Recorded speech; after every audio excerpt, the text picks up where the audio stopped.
Your favorite Youngsters Radio.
ITB Jazz X ITS Jazz proudly present Jazz Versity, Institut Suara, collaborate with Aksi Cepat Tanggap, supported by Event Kampus, share event apa aja, informasi event banget, info pensi, info Surabayans, Radio Kampus ITB, 8EH Radio ITB, Liga Film Mahasiswa ITB, ITB Hits, ITS TV, ITS Social Media, and also DJFM. Ladies and gentlemen, take your seat and please enjoy.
Ladies and gentlemen, are you ready?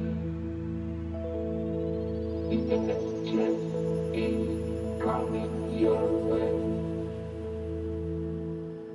Prepare and suit yourself, because we are about to give you an experience you won't forget.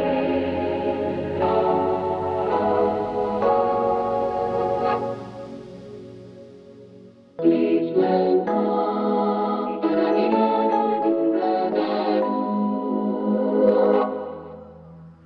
by yours truly.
latar belakang terbentuknya Jazzversity? Pandemi COVID-19 ini sebenarnya telah memaksa kami untuk berkegiatan secara daring dari jarak jauh dan dalam rumah masing-masing.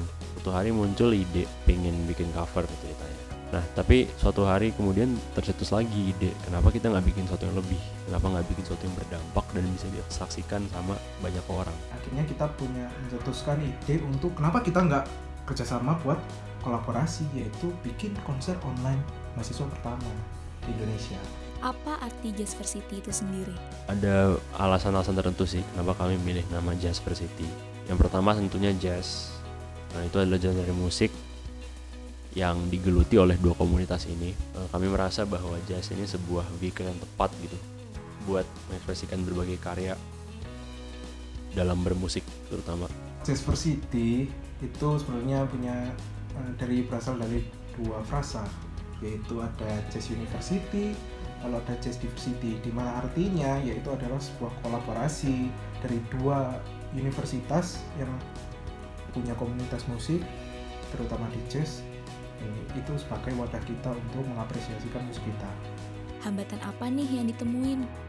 Ada kecemasan tersendiri nggak? Nah, yang pertama dari sebelum produksi, karena memang dalam pekerjaan event Jazzversity ini kita pure menggunakan sumber daya mandiri, kita mengerjakan semuanya mandiri. Tapi yang paling utama adalah ini sih, lack of experience, kurangnya pengalaman dalam nyusun acara yang daring seperti ini ya.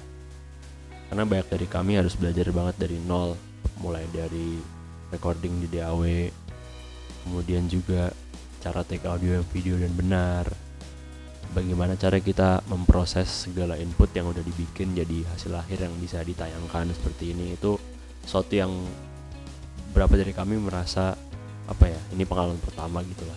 Apa harapan untuk tahun ini dan tahun-tahun selanjutnya? Pertama tentunya adalah menyajikan penampilan menarik buat pemirsa di rumah. Dari kegiatan tersebut diharapkan bisa terjadi sebuah sinergi, sebuah kolaborasi di mana masa antara dua komunitas ini bisa saling berkarya, bisa kolaborasi dan berekspresi gitu, dalam ranah bermusik. Aku harapin dari teman-teman ITB ITS itu bisa ngembangin event ini. Ngembanginnya dalam lingkup apa sih? Yaitu dari keikutsertaan. Mungkin kita bisa menggait dari kampus-kampus lain yang punya komunitas-komunitas musik kayak seperti kita. Kemudian yang gak kalah penting adalah silaturahmi antara anggota dan memastikan hubungan antara ITB Jazz, ITS Jazz, dan semoga di masa depan komunitas-komunitas lainnya yang mau join Jazzversity agar dapat memiliki hubungan yang baik. Sekian dari gue, terima kasih dan stay tune, tetap nonton Jazzversity 2020 Institut Suara. Sampai jumpa. Oke, see ya.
I got lucky finding you.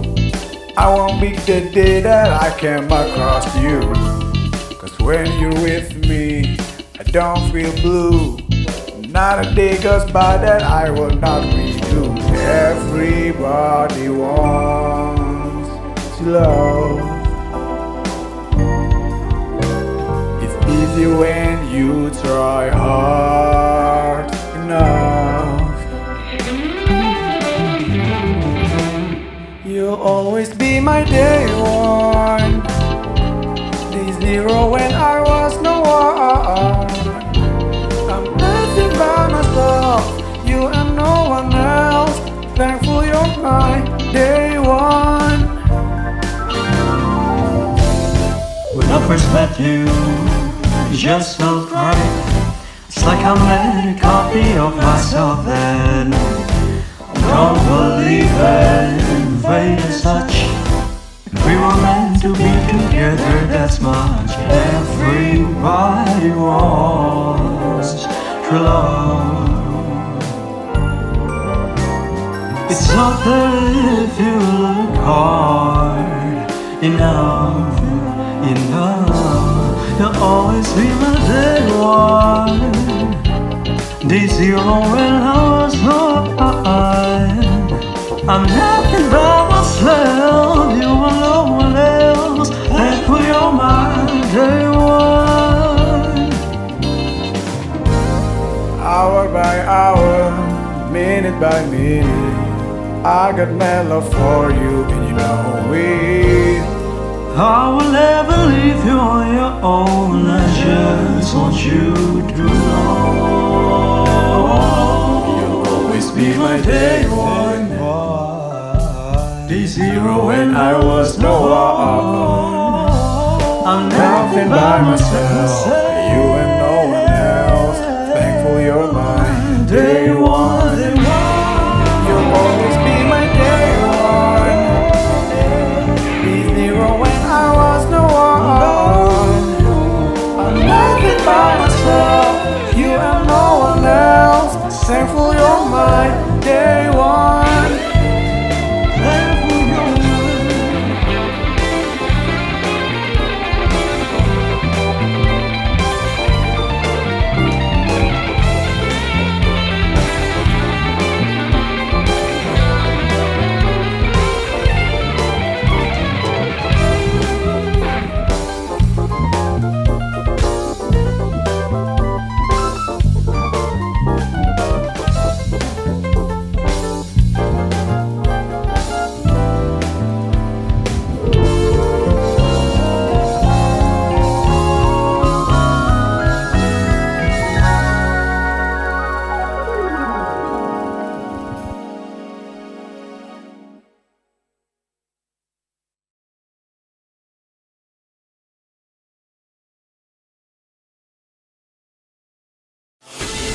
You're the Johnson's Radio.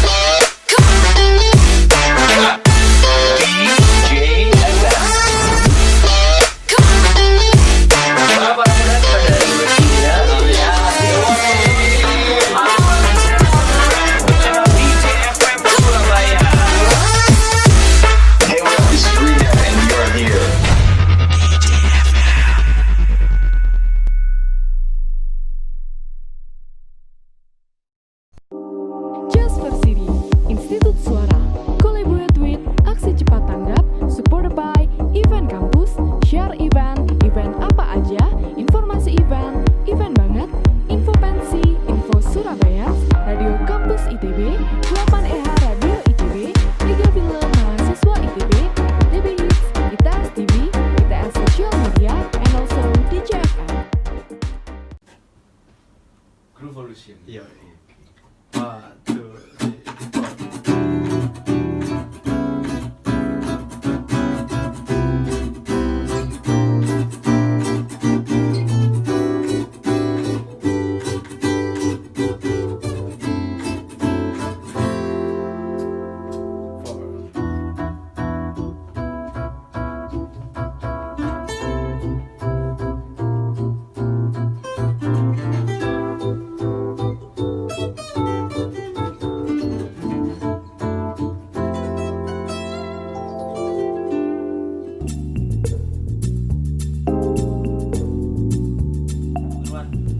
Kalau proses produksi, jadi dari masing-masing lagu yang kita bawakan terdapat tim yang memegang masing-masing lagu itu, dimana timnya berisi yang pertama adalah songwriter, karena beberapa dari lagu kami lagu original. Ada lagu originalnya. Lalu habis dari songwriter ke produser, lalu ada arranger dan musik director. Untuk prosesnya sendiri, yang pertama adalah penyampaian isi lagu oleh writer lagu itu kepada produser dan arranger. Atau kalau misalnya nggak lagu sendiri, langsung dari produser ke arranger.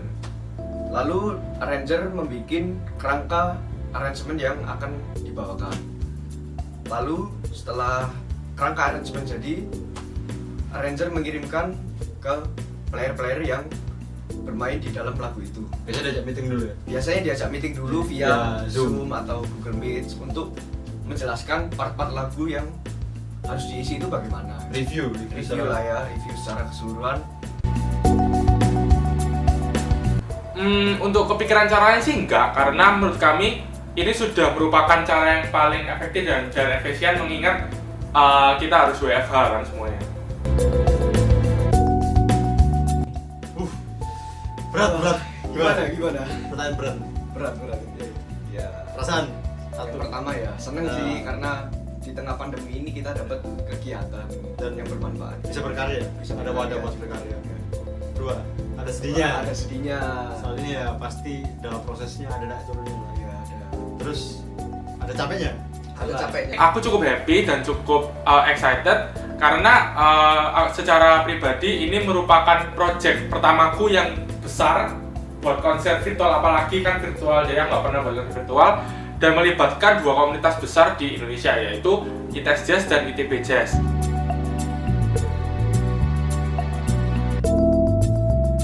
Untuk kendala sih ya yang sudah tadi aku sebutkan, bahwa kendalanya paling sering terjadi di proses rekamannya. Jadi mungkin ada rekaman yang hasil rekaman dari para player yang kurang bersih, atau banyak noise, atau kadang juga clipping karena mereka terlalu dekat dengan mikrofon, atau gainnya terlalu besar.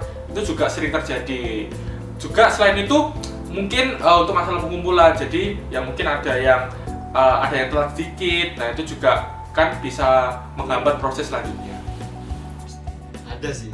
Jadi mungkin contoh-contoh kendalanya lebih ke awal pasti ada babak miskom. Ya, Terus kendala yang teknis sama kendala-kendala kayak karena kita ini jauh. ya. Jadi secara direct atau aransemen Komunikasinya susah.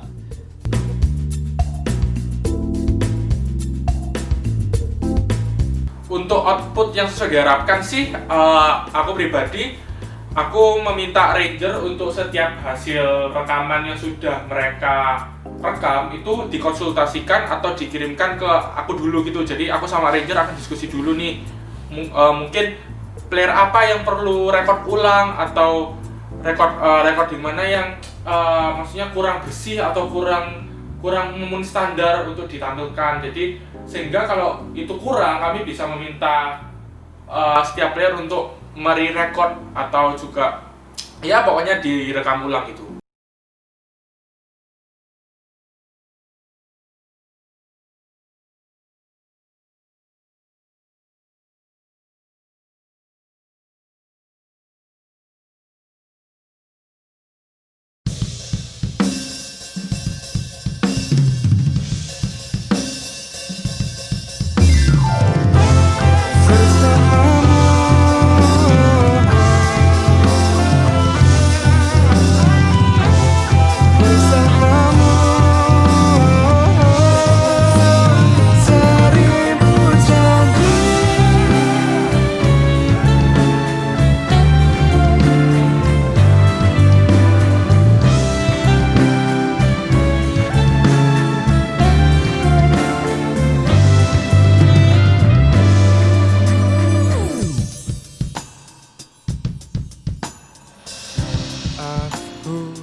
ke dalam rindu ini. Oh, betapa sulitnya bagiku untuk menahan rindu.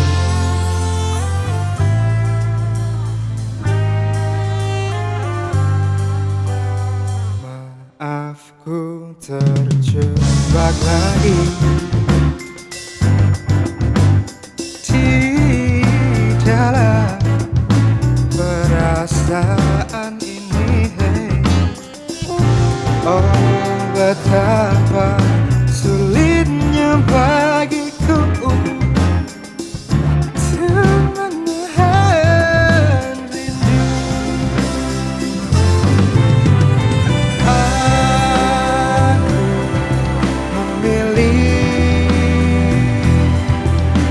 bawakanmu sang matahari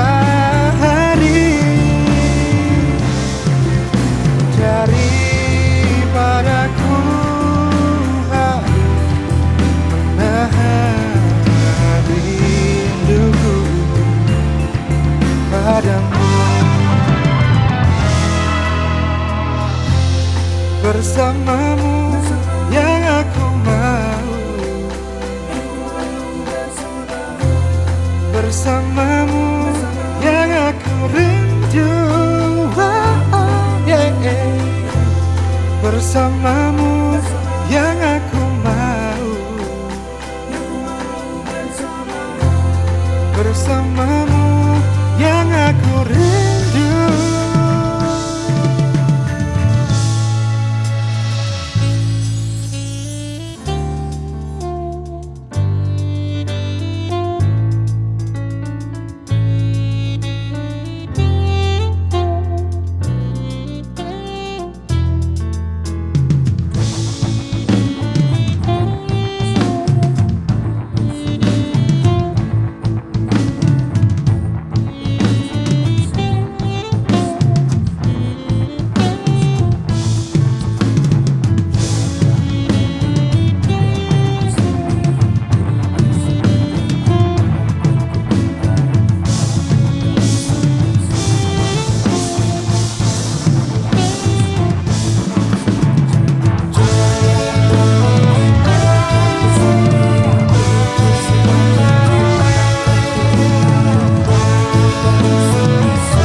Aku memilih bawakanmu sang matahari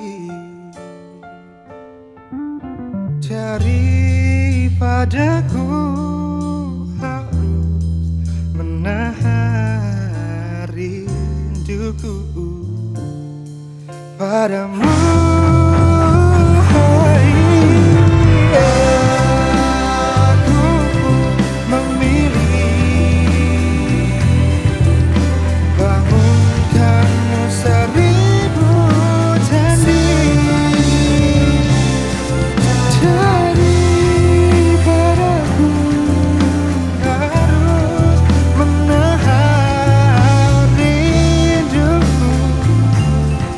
Padamu, oh, oh.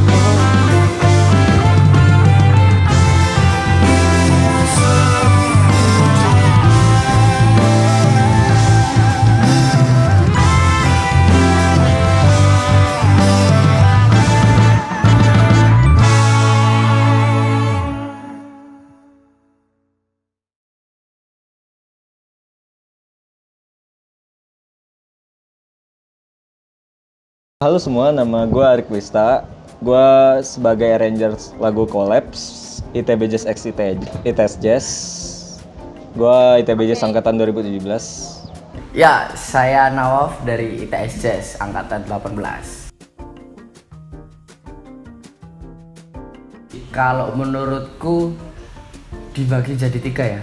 Yang pertama itu ada musisi yang di tengah pandemi ini dia jadi bisa berkarya, dia bisa jadi banyak waktu untuk sendiri, dia bisa punya waktu untuk menulis lagu, untuk bikin karya-karya musik. Terus kemudian yang di golongan kedua ini ada musisi yang dia berusaha keluar dari zona nyamannya, misalkan dia banting setir jadi jualan, entah bikin usaha atau apa. Terus yang ketiga ini yang mungkin kita harus harus sedikit melirik lah mereka musisi-musisi yang 100% menggantungkan hidupnya di musik dan mereka belum punya keinginan atau kuasa untuk keluar dari zona nyaman itu tadi. Jadi seakan-akan dia itu stuck di dalam pandemi ini, dia bingung harus ngapain, nggak tahu harus ngapain. Jadi kita harus bisa ngelihat mereka lah paling enggak. Jadi ada 3 golongan itu tadi. Menurut gue sendiri sih arti pandemi bagi musisi itu sebagai menurut gue tantangan yang baru dah. Menurut gue sih seru banget malah, soalnya para musisi biasanya teman-teman musisi kita biasanya membutuhkan ruang publik gitu dan space yang besar. Namun sekarang teman-teman musisi ditantang untuk berusaha lebih dalam menampilkan karya-karyanya melalui platform yang berbeda. Kalau kita bilang bikin karya nulis lagu di tengah pandemi, kayaknya beberapa musisi, beberapa pencipta lagu juga sudah berkarya, sudah menciptakan lagu tentang pandemi ini ya. Jadi sebenarnya untuk mereka-mereka yang memang punya niat dan punya keinginan besar, ya mereka bakal tetap berkarya sih. Balik lagi semua ke niatnya. Kalau misalkan memang niatnya gede, walaupun di tengah situasi seperti apapun, ya bakal jadi lagu.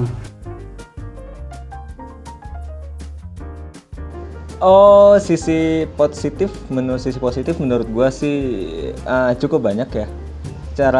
Salah satunya sih menurut gua tuh kan teman-teman musisi lagi nggak bisa kemana-mana nih, lagi di rumah gitu. Teman-teman bisa lebih banyak belajar gitu mengenai sound engineering, bagaimana cara menghasilkan kualitas audio yang baik, dan bisa banyak yang dieksplor gitu pas saat pandemi. Dan juga teman-teman musisi jadi lebih punya banyak waktu untuk latihan dan mengembangkan diri dalam bermusik. Corona ini mengajarkan kita untuk lebih terbuka, lebih open mind. Bukan aku mendiskreditkan orang-orang yang 100% di musik kan, tapi alangkah lebih baiknya kalau kita di hidup ini bisa dinamis gitu. Jadi boleh kita musik, memang kita semua suka musik ya, dan passionku juga utama di musik, tapi di sini ternyata aku dapat suatu point of view yang lain, sudut pandang yang lain, bahwa kalau memang nggak ada niat dan bukan jalannya itu di situ, di musik ini katakanlah, ya harus pinter-pinter cari jalan, harus pinter-pinter menggali potensi yang lain. Alasan utamanya simple sih. Ya menurut gua lagu We Are The World ini lagu yang cukup meaningful ya.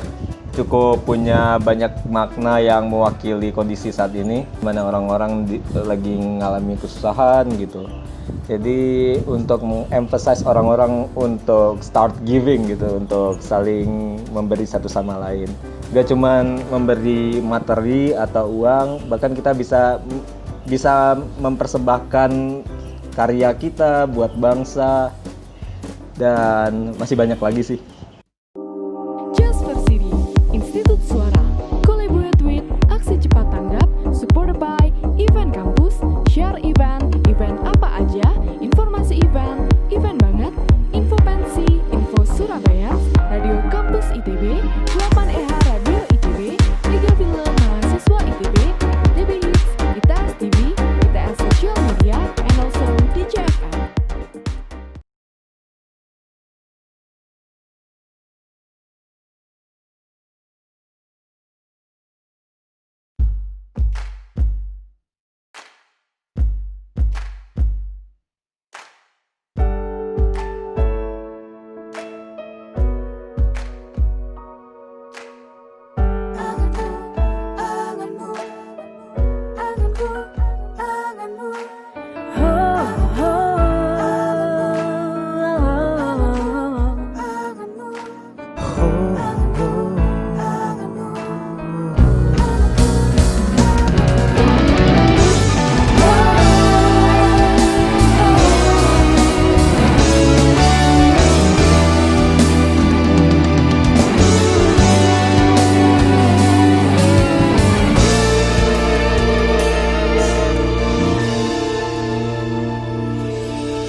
kita sudah dingin hati. Ku tahu jelamu tak sengaja berjiwa, amarah dan benci berikan kesempatan. Kita terlalu pasrah. Setiap katamu cerminan hatimu, jadi tak berarti. Jangan sia-sia tuh waktu untuk membenci.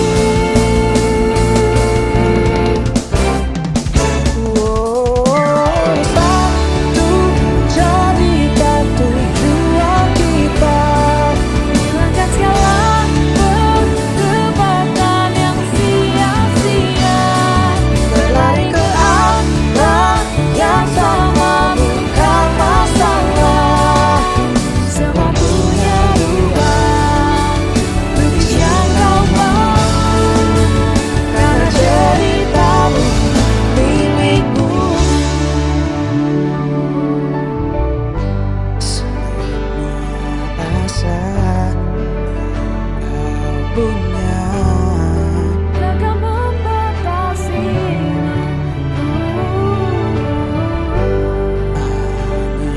Ku anganmu, pasti kita akan mampu.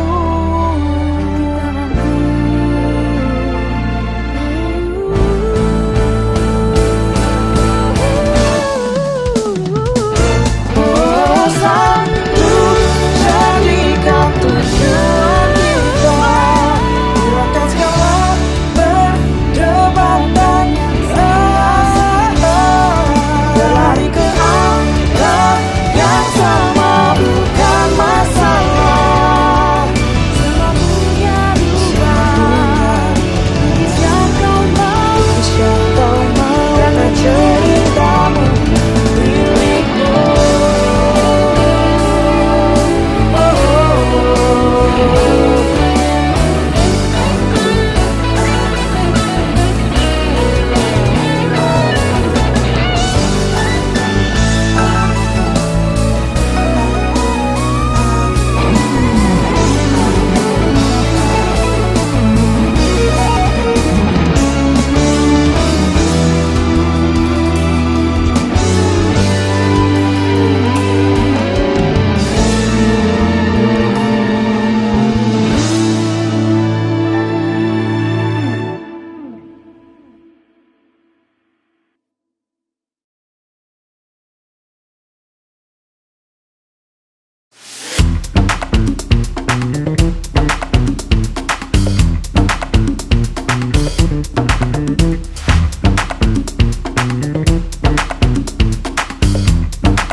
Oke teman-teman, jadi sekarang kita masuk di seksi talk show dengan narasumber dari seorang musisi. Ya mungkin kalian semua udah tahu ya, ini ada Bang Ibrani Pandean, biasa disebut Bang Bani. Hai, gue Ibrani Pandean. Kebetulan gue session player juga, penulis lagu juga, musisi sih, full time musician sih lebih tepatnya gitu. Jadi yang berhubungan dengan musik itu pasti gue berkecimpung di situ gitu. Oke, jadi kayaknya bisa langsung masuk ke pertanyaannya aja ya. Pertama, kan Bang Bani udah sering berkecimpung di industri musik di Indonesia. Nah, terus menurut Bang Bani, apa aja sih kontribusi musik sebagai salah satu industri kreatif kalau di konteks perekonomian Indonesia? Oke. Sebenarnya kalau ditanya kontribusi musik di dalam perekonomian Indonesia, salah satunya sih ya acara-acara musik kayak festival musik gitu yang gede banget ya, contohnya Java Jazz gitu. Java Jazz Festival itu menurutku lumayan menjadi salah satu kontribusi besar dalam perekonomian Indonesia sih. Kemudian mungkin ada juga kayak sekarang kan banyak banget tuh generasi-generasi muda yang bikin alat musik sendiri asli buatan Indonesia. Dan itu kalau misalnya didukung sama badan ekonomi kreatif sih akan keren banget sih menurutku. Jadi salah satunya itu sih festival musik di Indonesia sama ya para generasi muda yang memang sedang merintis buat bikin alat musik gitu, kayak gitar, kayak bass, drum. Itu keren sih, keren banget. Itu salah satu kontribusinya. Nah, tadi menurut Bang Bani kan kayak banyak dari lokal yang bikin alat musik sendiri tuh. Nah, itu Bang Bani juga sering beli dari produsen lokal juga nggak? Kebetulan dulu sempet bikin dulu sebelum, kebetulan aku sekarang di endorse oleh salah satu brand alat musik gitu, brand alat musik. Tapi dulu aku sempet bikin custom buatan Indonesia, bass buatan Indonesia, dan nggak kalah juga ternyata dari buatan-buatan di luar Indonesia gitu. Yes. Oke, jadi kan kami dari konser online Jaspersity, kami tuh baru pertama banget nih, baru merintis konser online dibandingin sama Bang Bani yang udah lebih berpengalaman. Jadi kita mau nanya gimana sih proses pembuatan karya musik? Oke, sebenarnya kalau ditanya proses pembuatan karya musik itu cukup apa ya bilangnya, dibilang simple juga enggak, dibilang enggak juga bisa dibikin sekarang. Maksudnya segala sesuatunya tuh terutama di era ini semuanya bisa bikin sendiri gitu. Dalam artian rekaman, kalau kalian punya laptop sendiri, punya sound card, punya alat musiknya, punya materi lagunya, bisa banget bikin sendiri gitu. Sekarang serba mandiri sih, kerennya itu sih. Dan ya itu kalau misalnya tadi apa pertanyaannya? Oh ya, proses musiknya, proses pembuatan karya mungkin macam-macam. Kalau kayak misalnya bikin lagu gitu, biasanya ada yang nada dulu dibikin, misalnya humming gitu, atau ada yang lirik dulu tuh kata-katanya dulu ditulis, baru nadanya disamain gitu. Setelah itu setelah bikin liriknya udah ada, musiknya udah ada, kemudian kita ke produksi musik. Jadi misalnya oke, ini lagunya enaknya diapain nih, misalnya mau temponya lambat atau cepat, dan kemudian kira-kira unsur-unsur apa nih, unsur-unsur musik apa yang akan dimasukin di lagu itu gitu. Jadi prosesnya sih sebenarnya simple sebenarnya, tapi bukan simple banget, cuman bisa untuk sekarang bisa banget dilakukan secara mandiri oleh musisi-musisi, karena banyak banget sekarang media-media yang ngajarin, istilahnya apa ya, ngajarin semuanya serba sendiri. Sekarang lu bisa lihat tutorial di YouTube gitu, bisa semuanya serba sendiri sekarang. Jadi keren banget sih. Asik. Jadi selama kita udah punya resources dan udah punya niat. Betul sekali. Iya benar, niat. Karena kadang resource-nya udah ada, tapi kalau males-malesan gak niat ya akhirnya nggak jadi juga gitu. Oke, berikutnya nih, jadi masih ngomongin karya musik. Menurut Abang siapa aja sih peran yang terlibat dalam proses pembuatan musik tersebut? Oke, kalau ditanya proses pembuatan peran siapa aja yang terlibat, pastinya kita ada istilahnya pembuat lagunya ya, ada komposernya, kemudian ada music directornya mungkin yang ngarahin musiknya, atau produser yang ngarahin musiknya akan seperti apa. Kemudian mungkin ada executive producer yang membiayai segala sesuatu yang berhubungan dengan karya rekam itu, dan sisanya sih ya orang-orang yang terlibat pastinya yang yang mungkin nanti bisa hire session player misalnya, sebagai penyanyi. Misalnya ada penyanyi karena nggak bisa main alat musik nih, kita hire session player deh, misalnya butuh gitaris atau bassis atau keyboardis gitu. Jadi banyak banget yang terlibat. Cuman yang terpenting ketika sudah membuat karya tuh teamwork diperlukan banget gitu. Maksudnya kita harus samain visi misi dulu sih ketika bikin karya gitu. Oke, jadi mau lanjut dikit nih tentang Jaspersity. Kan Jaspersity itu sebuah event kolaborasi ya antara dua organisasi mahasiswa, ITB Jazz dan ITS Jazz. Wow, keren. Jadi menurut Bang Bani seberapa penting sih kolaborasi itu dalam menjalankan industri musik? Nah, ini bagus banget nih, terutama di saat kondisi pandemi seperti ini kolaborasi itu sangat penting banget karena menurutku ketika kita udah berkolaborasi itu akan menciptakan satu formula baru gitu. Misalnya kayak kita ambil contoh nih, ada kemarin Kang Arman Maulana sama Afgan Syahreza, mereka berkolaborasi gitu, manggung, dan menurut gue itu keren banget. Jadi istilahnya Kang Arman mewakili angkatan 90-an atau ya 90-an 2000-an. Nah, si Afgan ini mewakili generasi milenials gitu, dan mereka kolaborasi untuk menciptakan untuk bikin satu karya, mungkin karya panggung atau performance yang pastinya keren sih menurut gue. Jadi penting banget kolaborasi di industri musik gitu, kayak nggak harus misalnya yang tua sama tua atau yang muda sama muda.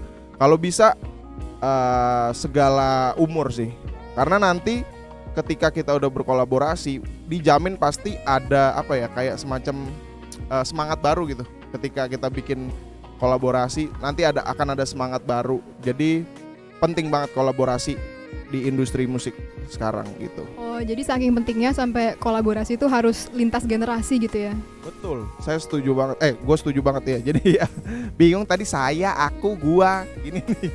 Ya penting gitu, maksudnya jangan bukan mengkotak-kotakan, cuman jangan malu untuk berkolaborasi sama yang muda gitu. Misalnya kita udah ngerasa duluan terus nggak mau berkolaborasi sama yang muda, itu kalau bisa jangan gitu, karena penting banget beradaptasi dalam kondisi, terutama kondisi pandemi ini. Menurutku beradaptasi itu sangat penting buat pelaku musik ya. Maksudnya kita pada akhirnya nanti nggak akan cuman manggung main musik doang gitu.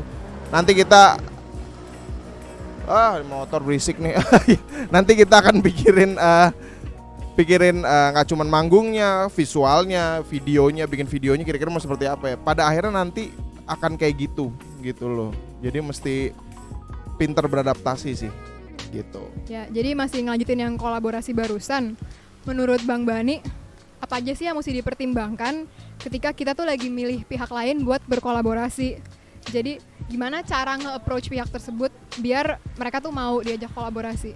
Oke, sebenarnya kalau kolaborasi yang pertama dipikirin balik lagi visi misinya gitu. Ketika collab nih, oke, yang bakalan kita istilahnya kita pikirin apa nih? Apa yang mau kita sajikan ke para penonton kita? Kayak aku ambil contoh lagi, bukannya narsis nih ya. Jadi kemarin sempat punya kolaborasi musisi gitu, session player, ada Ade Averi session gitaris, kemudian ada Iqbal session drummer, dan kebetulan sama aku, kita bertiga itu akhirnya bikin kolaborasi di mana gimana sih kalau session player punya acara gitu, session player punya show, tapi session player kan jadi gini, session player itu adalah pemain musik di belakang artisnya istilahnya. Jadi artis tuh pasti depan, kita ngiringin sebagai session player, kita ngiringin.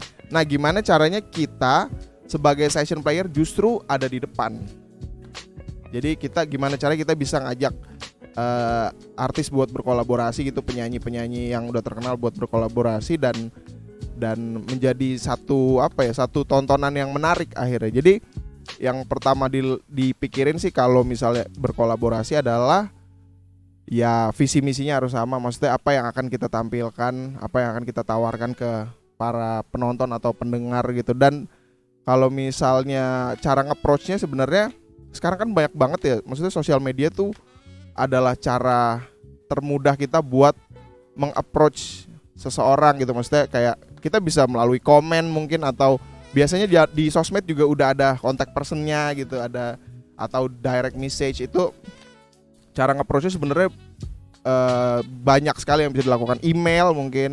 Dan memang ya itu tadi, ketika kita nge-approach ke orang yang akan kita mau collab, kita kasih tahu dulu visi misinya apa gitu. Visi misinya kita mau ngapain nih, Kalau memang ternyata yang di approach ini setuju, ya gua rasa mungkin akan terjadi kolaborasi itu tadi gitu. Seperti si Jasper City ini, si Yoses menghubungi saya melalui manajer saya, kemudian terjadilah yang sekarang ini. Akhirnya kita berjumpa gitu. Asik, keren banget. Jadi langsung bisa gas kolaborasi aja ya. Betul, karena memang menurut saya lagi kan tadi menurutku. Iya, menurut saya sekarang bisa gampang banget buat nge-approach, walaupun banyak proses yang harus kita lewatin gitu. Kadang kayak ya harus melalui manajernya, atau misalnya punya nomor temennya langsung, nggak apa-apa hubungin. Cuman memang ada etikanya sebenarnya kayak gitu. Jadi nggak bisa ketika kita punya nomor si artis tersebut main, bisa nggak ikut kolaborasi. Nah itu sebenarnya ada etikanya juga gitu. Jadi apa ya, istilahnya ada proses yang harus dilewatin gitu. Proses yang harus dilewatin sebelum emang deal sama si artisnya tersebut gitu. Oke, jadi masih lanjut nih. Jadi ceritanya kita udah dapet pihak yang mau diajak kolaborasi. Nah, namun dalam proses kolaborasi tersebut itu kan kadang ada satu atau dua hal yang berbenturan gitu ya dari pihak-pihak. Jadi misalnya tentang creative differences. Jadi misalnya tema atau teknis dan eksekusinya. Nah, itu gimana sih Bang cara terbaik untuk menyelesaikan permasalahan tersebut? Sebenarnya kalau misalnya balik lagi tadi ke pertanyaan yang pertama, ketika visi misi udah sama, kayak masalah perbedaan perbedaan kreatif gitu. Misalnya yang si A pengennya gue pengen manggung tapi digantung di atas, sementara yang B gue pengen manggung di kolam renang gitu, di bawah atau di bawah dasar laut gitu. Ya balik lagi kan, sebenarnya itu dua hal yang nggak tahu sih itu keren, tapi maksud gue kalau sampai terwujud tuh keren banget tuh. Lu manggung di bawah dasar laut, manggung ya, bukan bikin video klip. Kalau video klip ada tuh si Erik Sukamti pernah bikin tuh. Tapi kalau lu manggung di kolam renang di bawah dasar laut dan sukses, itu keren banget sih. Mungkin gue visioner nih akan bilang kayak gitu. Ya jadi kalau misalnya ditanya perbedaan kayak gitu-gitu, itu adalah hal yang sangat lumrah ya, dan harusnya ketika kita udah collab, kita udah harus istilahnya punya rasa kayak ditahan sedikit egonya gitu, karena ini kan judulnya collab gitu. Kecuali kalau lu sendiri ya terserah lu dah, tapi ini kan collab, jadi saling menahan ego masing-masing. Tapi kalaupun ada perbedaan ya bisa diakalin sih harusnya, karena tujuannya kan untuk sesuatu yang istilahnya membuat para penonton atau pendengar happy atau seneng nonton kolaborasi kita. Dan itulah pentingnya ketika kita udah bikin collab, ada yang namanya mungkin creative director gitu yang ngurusin masalah konsepnya mau seperti apa gitu. Jadi nanti kita sebagai artisnya mungkin cuman menyampaikan, nanti mungkin si creative director punya istilahnya punya konsep lain, dan mencegah yang beda-beda gitu butuh satu orang yang emang istilahnya ketok palu lah. Oke, kita kayak gini ya, terus gitu. Oh, jadi kita harus bisa mengekang ego kita ya sebagai musisi. Betul. Demi memajukan visi misi acaranya. Yes, betul sekali, karena ya namanya manusia, nggak mungkin kalau nggak kita punya ego masing-masing pasti kan. Cuman ketika udah mau itu kolaborasi 2 orang, apalagi yang ribet tuh kalau bikin band 5 orang, bayangin 5 kepala nih beda-beda semua pasti maunya. Jadi cuman balik lagi, kalau kita memang ingin mencapai satu visi misi yang istilahnya goalsnya sama, nih berlima mungkin boleh beda-beda pemikirannya, tapi goals lo kalau sama harusnya sih bisa terwujud kayak gitu. Mantap, keren banget jawabannya Bang. Terima kasih. Kebetulan tadi saya habis googling jawaban-jawabannya enggak. Oke, jadi udah pertanyaan terakhir nih. Oh gila, gue masih pengen ditanya lagi loh. Udah ya. Oke, ya. Apa sih saran Bang Bani buat orang-orang muda atau mungkin orang-orang yang baru berkecimpung nih dalam dunia musik, kayak kita ini kan mahasiswa? Apa saran Abang buat kita yang baru ingin mulai berkolaborasi dalam industri musik? Oke, mungkin pesannya jangan malu buat bertanya, mau sama yang lebih muda atau yang lebih tua. Jangan malu buat bertanya dan terus mencari potensi yang ada di dalam diri, dalam artian jangan membatasi diri gitu. Jadi kayak aduh gue nggak bisa nih, aduh gue nggak bisa ini nih, nggak bisa. Nah kalau bisa jangan kayak gitu. Jadi Karena sekarang gila semua tuh bisa diraih, istilah bisa didapatkan dengan mudah. Maksudnya kita udah ada platform YouTube gitu dan semua bisa dicari di situ gitu. Jadi jangan malu buat bertanya dan jangan jangan membatasi diri dan harus beradaptasi. Jadi ini motor ganggu banget. Ya harus beradaptasi. Jadi apapun kondisinya, bukan apapun kondisinya, maksudnya kita kan pasti ngalamin beberapa tiap tahun tuh beda-beda tuh, entah dari genre musiknya, entah dari kayak sosial medianya tuh beda terus gitu. Nah kita tuh harus pintar beradaptasi gitu. Kayak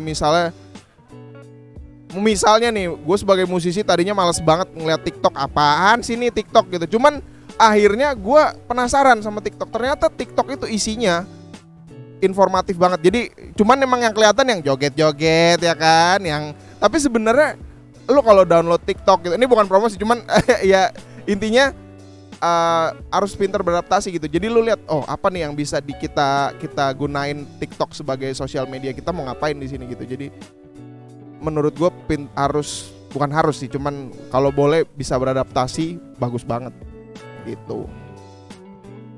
Begitu teman-teman. Baik teman-teman, demikian sesi talk show dengan Bang Ibrani Pandean. Keren banget kan?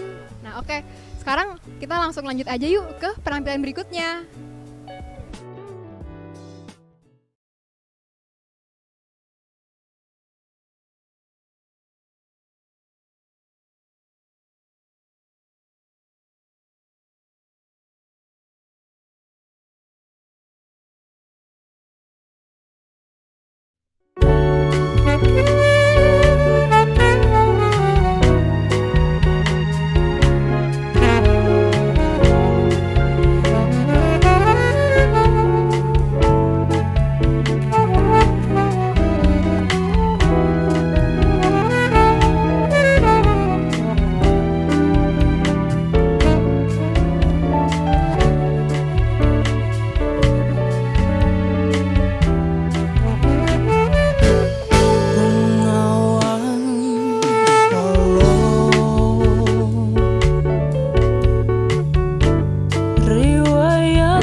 misal kalian nggak bisa main musik nih tapi punya interest dalam bermusik juga, kalian bisa jadi agregator, bisa jadi sound engineer.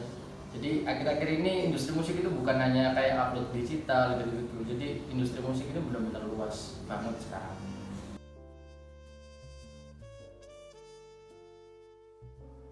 Sejarah industri musik di Indonesia mungkin kalau untuk perannya yang dulu sama sekarang nih nggak jauh berbeda ya perannya.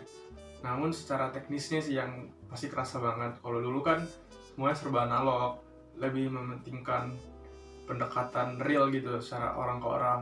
Namun sekarang semuanya serba digital, semuanya bisa dilakukan secara digital. Kalau untuk karya-karyanya, zaman dulu itu bisa dibilang genrenya itu cukup segmented sih. Nggak terlalu banyak genre yang bisa diterima oleh kalangan masyarakat Indonesia. Namun zaman sekarang makin banyak genre-genre yang makin terkenal nih, makin populer. Nah, artis-artisnya juga tentu mengikuti, makin banyak muncul artis-artis baru yang memiliki genre yang bervariatif, yang memiliki warna dan coraknya masing-masing. Menurutku sih tambah bagus karena banyak banget yang bisa ngakses sekarang. Terus bedanya cuma di cara dengerinnya aja sih. Kalau dulu kan kita harus beli CD, harus beli tape, kaset. Terus sekarang kan udah ada Spotify, ada YouTube, tinggal nyetel lagunya aja, nggak usah nungguin sampai track 5, track 6. Kita kan langsung udah bisa milih lagunya di albumnya. Kalau sekarang karena digital jadi bisa tinggal streaming di platform-platform tertentu dan penjualan merch dan penjualan album. Tapi kan kalau penjualan album itu nggak seberapa ya dibanding dulu. Dan sekarang juga makin marak pembajakan, kayak dengerin lagu secara ilegal gitu kan makin banyak. Jadi mungkin kerugiannya di situ sih.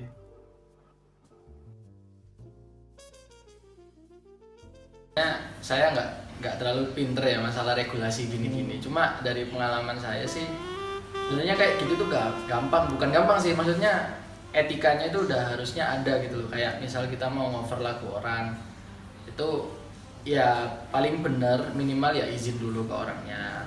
Kalau misalnya follower Instagramnya kayak 200k berapa SDM aja nggak apa-apa gitu. Nanti kan misalnya Mas mau ngover lagumu nih gitu, nanti kan dibaca pasti, atau dibaca nggak dibaca pokoknya kita udah izin gitu loh. Karena sekarang memang digital itu gampang di tracking gitu, jadi gampang kena gitu, gampang kena. Jadi kalau lagu kita famous ternyata bukan lagu kita, itu langsung cepat prosesnya gitu. Sekarang juga masih ada nih pembajakan dan bahkan lebih less effort. Kita tinggal buka internet lalu nge-search bla bla bla bla bla free download. Kayak semudah itu gitu buat dengerin lagu secara ilegal. Tapi kan itu nggak mengapresiasi musisinya dong. Kita nggak mengapresiasi kerja kerasnya dia dalam membuat karya tersebut. Lalu apa sih yang kita bisa lakuin untuk mengapresiasi musik di era digital seperti sekarang ini? Bisa seperti beli album fisik, lalu album digitalnya juga di platform-platform resmi. Lalu kita juga bisa beli merch-nya, kita juga bisa beli tiket konser mereka kalau mereka konser. Lalu juga kita bisa menyemangati mereka di sosial media, kayak leave a nice comment, leave a like gitu. Di era digital ini semuanya makin mudah untuk hal-hal positif, namun juga bisa makin mudah untuk hal-hal negatif. Nah itu kembali lagi ke diri kita masing-masing.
itu sebenarnya berbeda-beda. Namun sebenarnya pembuat karya musik itu sebenarnya bisa menentukan siapa sih pasar yang cocok buat mereka.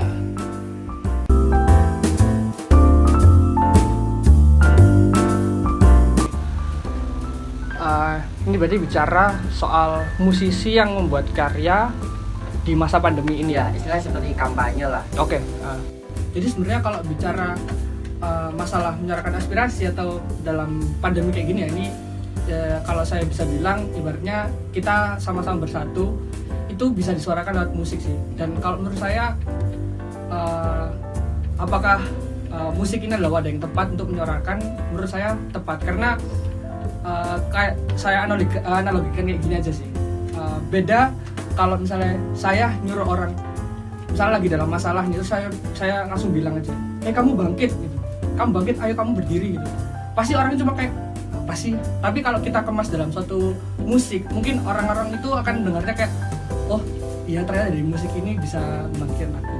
Jadi musik punya tracknya sendiri, punya jalan sendiri untuk membangkitkan semangat orang, dan itu menurut saya sangat berguna di masa pandemi.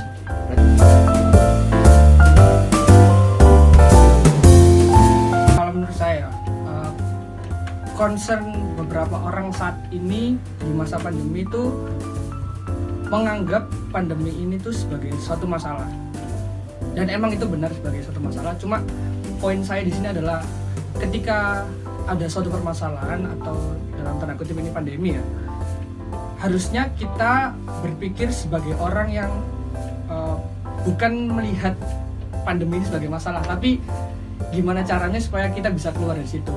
Dan menurut saya topik yang cukup menarik untuk bisa diangkat, ini nggak tahu ya, ini mungkin terkesan sedikit rohani atau kayak gimana, cuma kalau saya ditanya gitu, mungkin topik yang bisa saya angkat adalah bersyukur.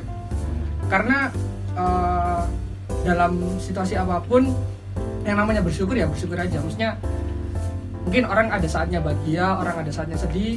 Kayak di masa pandemi ini orang ada saatnya lagi di atas, misalnya lagi punya banyak harta gimana, tapi di saat pandemi ini banyak yang mengalami kerugian dan lain sebagainya.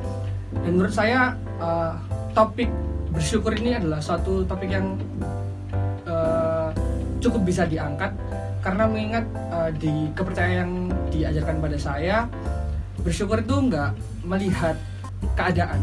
Jadi entah kita keadaannya susah atau lagi senang, dalam keadaan apapun harusnya kita bersyukur. Dan saya yakin kalau kita hadapi semuanya dengan bersyukur, ya kedepannya saya harap walaupun pandemi ini saya juga nggak tahu ya sampai kapan, cuma kalau kita hadapi dengan bersyukur, pasti kita akan bisa melalui semuanya ini dengan baik bersama-sama. Menurutku tema atau topik yang bisa dibawakan itu cukup banyak. Dan kalau bisa tema atau topik yang dibawakan itu harus mempunyai impact yang besar dan punya tujuan, yaitu untuk meningkatkan awareness masyarakat agar dapat bangkit kembali dari keadaan yang meresahkan seperti ini.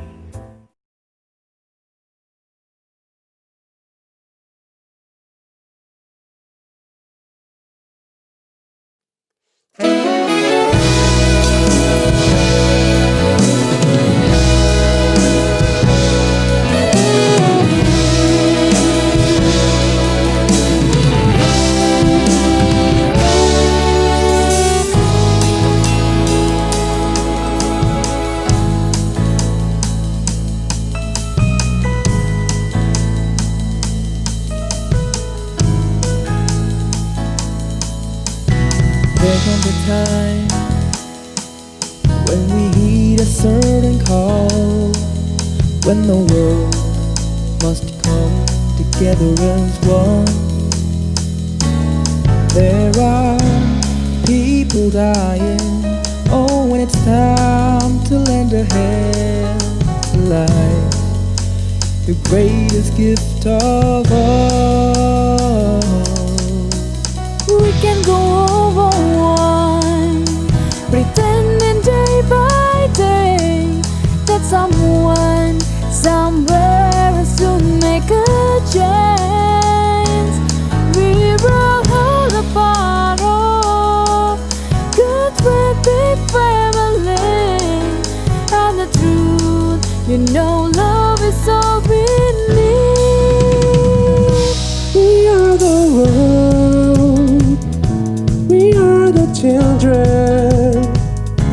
We are the ones who make a brighter day, so let's start giving. There's a choice we're making. We're saving our own lives. It's true, make a better day, just you and me.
We are the children.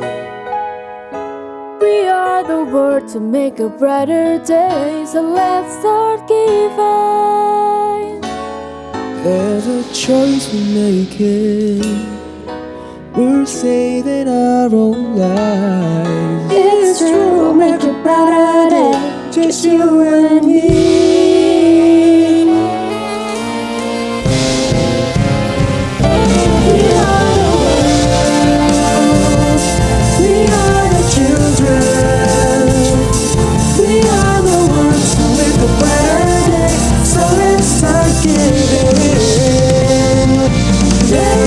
Choice we're making. We're saving our lives. It's true, we'll make a better day, just you and me.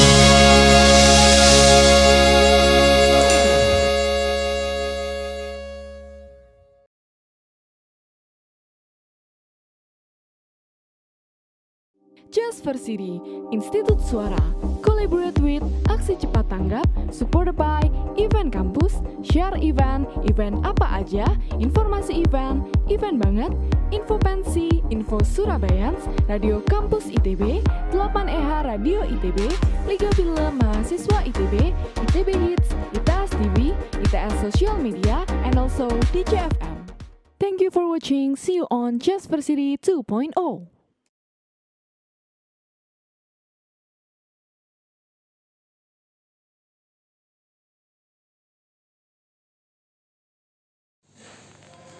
Titik palanya. Come closer. And body start shaking and moving. I need no closure. We both know what is going on and on until you walk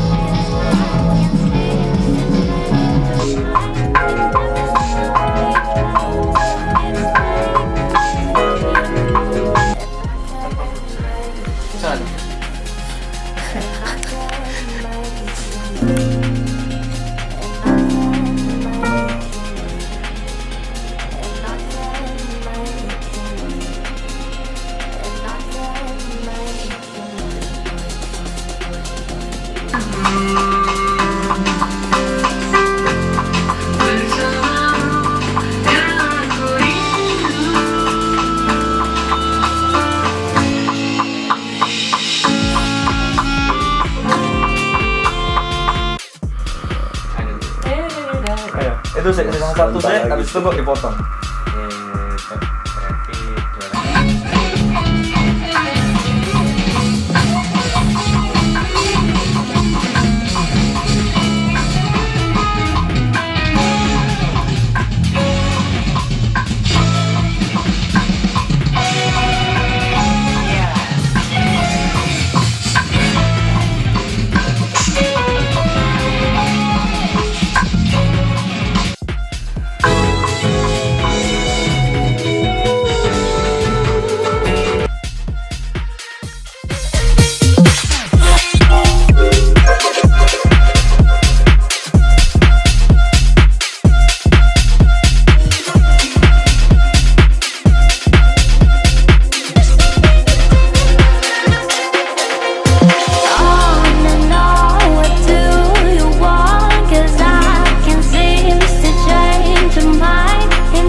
You're with Johnson's Radio.